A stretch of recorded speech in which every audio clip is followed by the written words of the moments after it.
The regional card show closest to me closed up shop last year at the small two-room hotel lobby location where it had been for almost a decade, and moved over to this much larger space, a convention center. Fancy.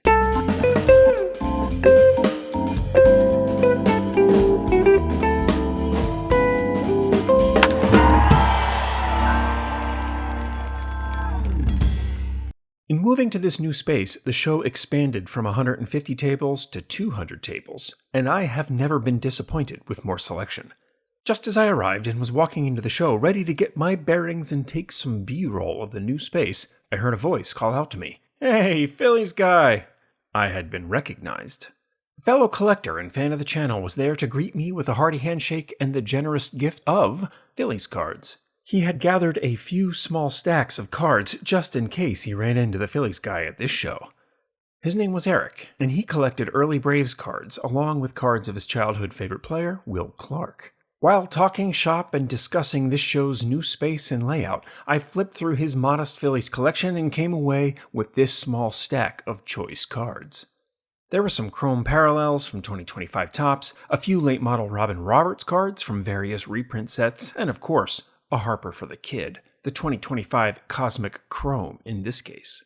I'm glad that YouTube makes hobby connections like this possible. It's still a little weird to get recognized for my channel doings. Mr. Beast, I am not.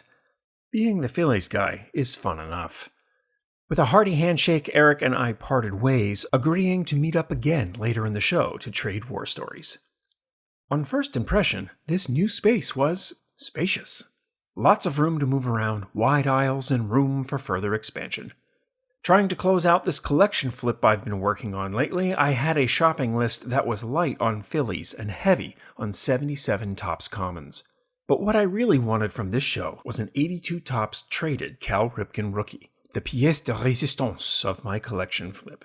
But that didn't mean I wasn't still drawn to the dollar bins, or 5 for a dollar bin in this case, in search of abandoned Phillies cards in need of a good home. And indeed I found a few, including this 2019 Welcome to Philly Bryce Harper, one of a 20-card set I've been assembling in exchange for dimes. First browsings brought me face to face with a Joe Montana rookie for $155 in a CGC 5 slab. Given my recent and brief Montana rookie ownership, I am keen to see what these are going for here. The dealer said he had room on it, though I didn't ask how much. With an 84 Topps set waiting for completion at home, well, it's not even halfway complete, so I think right now it only qualifies as a box of 84 Topps cards. I had my eye out for a Mattingly rookie, as it is the 84 Keystone. I noted the $15 price here and kept walking, where I walked right into another one at $50.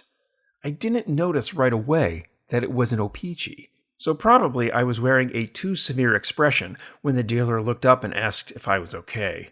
With a slight apology, I said, "Oh, it's an O-Pee-Chee. Nice card," but I don't think he believed my attempt at amends for my face. But in the same case was my first Ripken sighting of the show, PSA 5 for $130. It was off-center top to bottom, but looked in good shape otherwise. He said he could work with me on the price. He also had a PSA 8 for $225 that I didn't photograph because I'm an idiot. But for that one, he said he would not work with me on price.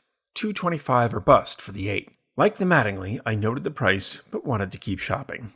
And the next table, boom, another Mattingly. An 8.5 in this case at $85. The price kept moving in the wrong direction. I spotted a 1941 Gowdy card, not the Hugh Mulcahy number 1 that I've been looking for, but 41 Gowdies are cards I rarely see at shows that aren't the National. Next to the 1941 Gowdy were some 70s stars that I needed for my 77 and 78 sets. Lou Brock and Yaz from 77, and 1978 card number 4, Brooks Robinson, among others. $5 for the lot. My seal had been broken. I saw some monster hit cards which have been on my radar since my Halloween episode this past October. I wrote about them then, but had never actually seen them in person.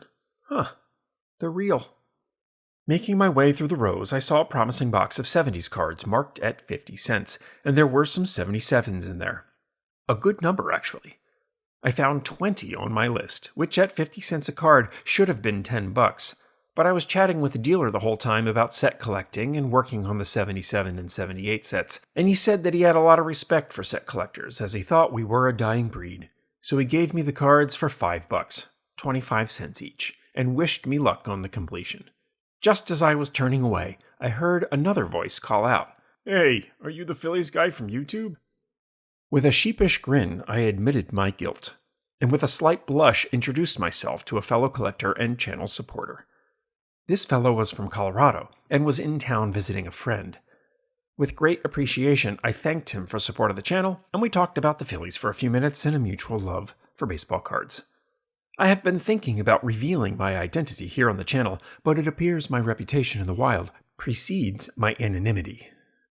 Maybe he was my good luck charm, I don't know, because after I wished him well and walked off to continue my show, I walked right into another Ripken. Ungraded, too, naked, like the day it was born. I asked to see it, and while noting the price of $150, I noticed the other Ripken rookie beneath it. I need one of those, too, to complete my 82 set. $150 seemed high for an ungraded card with the PSA 5 across yonder for $130, and he wanted $35 for the Future Stars Ripken.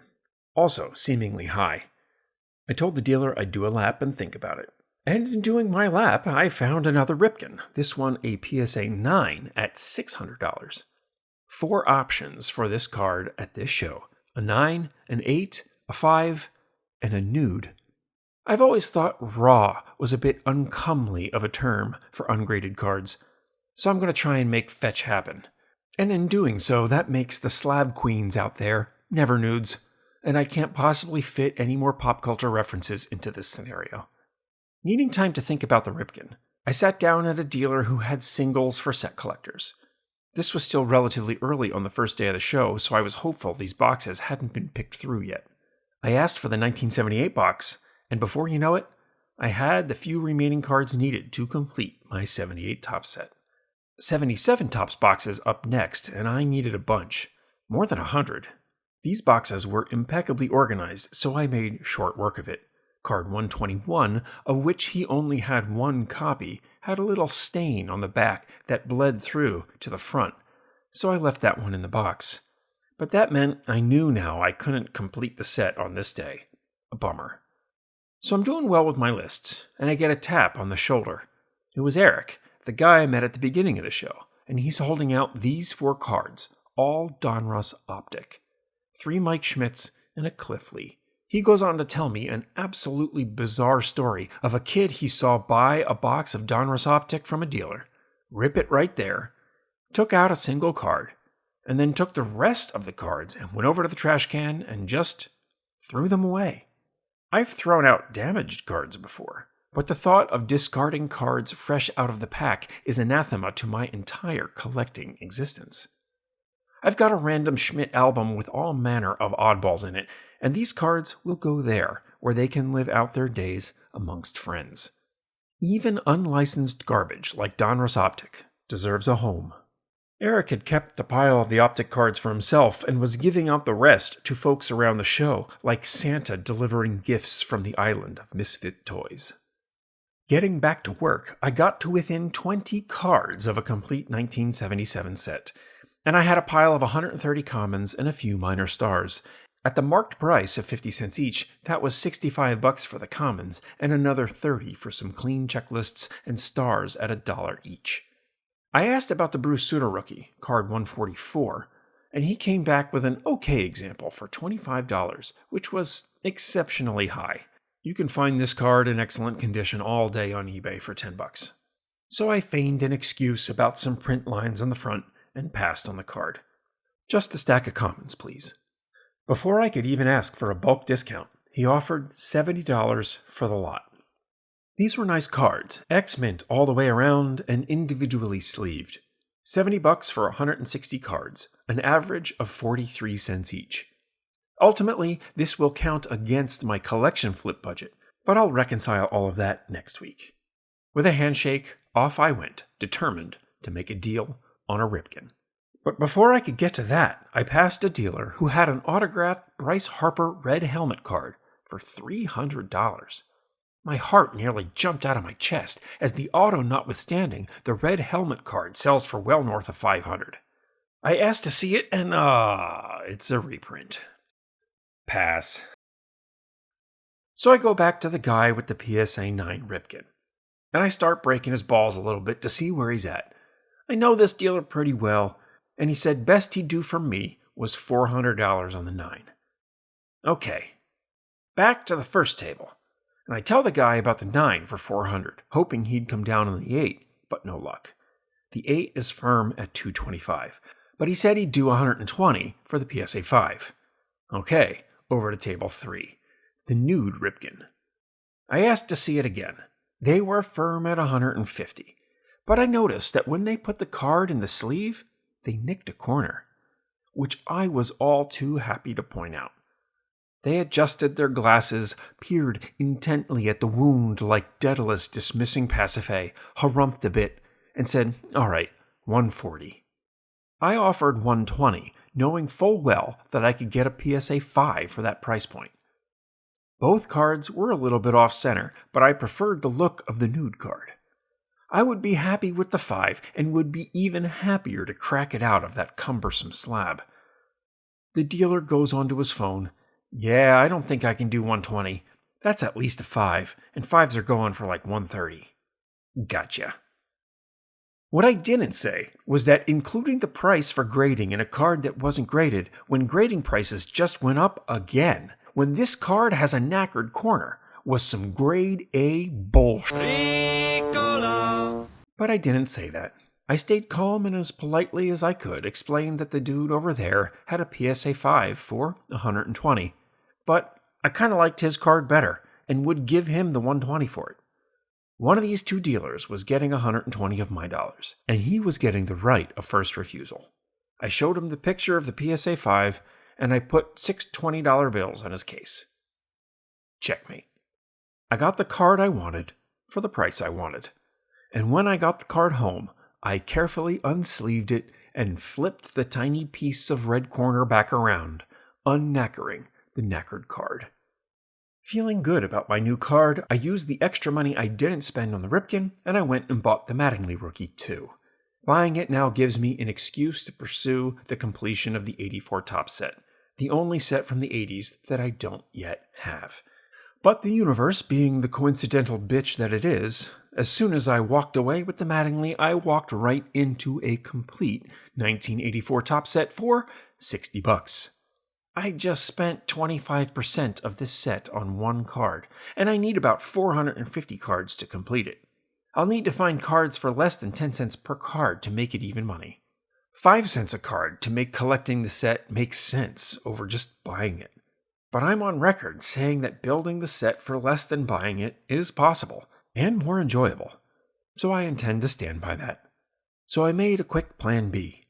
I asked the dealer if he'd break up the set. I told him I'd give him $20 for the box and he can keep the Mattingly. He chuckled, opened the box where the cards looked tidy, and countered with keeping the Mattingly and the strawberry rookie. Deal.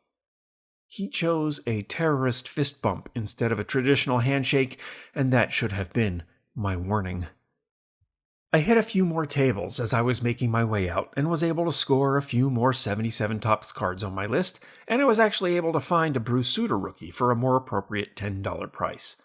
And since the boxes were organized by year, I flipped into the 1984s, and there was a Darryl Strawberry in there for $2. Theoretically, I now had a complete 84 Topps set, and I felt pretty good about the show. But those feelings didn't last long. These are the highs and lows of sports card shows, after all. When I got home and tore into the 84 Topps set, it was missing 8 cards. And worse, about 200 cards of the set were water damaged. The edges and corners with the damage were face down in the box, and I didn't take all of the cards out and do a thorough examination. The box was brand new after all. Ultimately, this is my fault. But I'm kinda irked that the dealer unloaded damaged cards on me. So now I'm $37 deep into a 1984 Topps set and still need 101 cards to bring this box up to mint spec. The damaged cards will be thrown away. You win some, you lose some. The damaged 84 box aside, the most satisfying part of this show happened later that night when I slid the last cards needed into my 1978 top set and my 1982 top set. There are many like it, but these sets are mine. Nude and numbered, boxed and blocked. As it was in the beginning, is now, and ever shall be. Amen. Thanks for watching. Help support the channel with the purchase of a custom card box divider made to your exacting specifications. Send me an email at philliesbaseballcards@gmail.com to talk about how.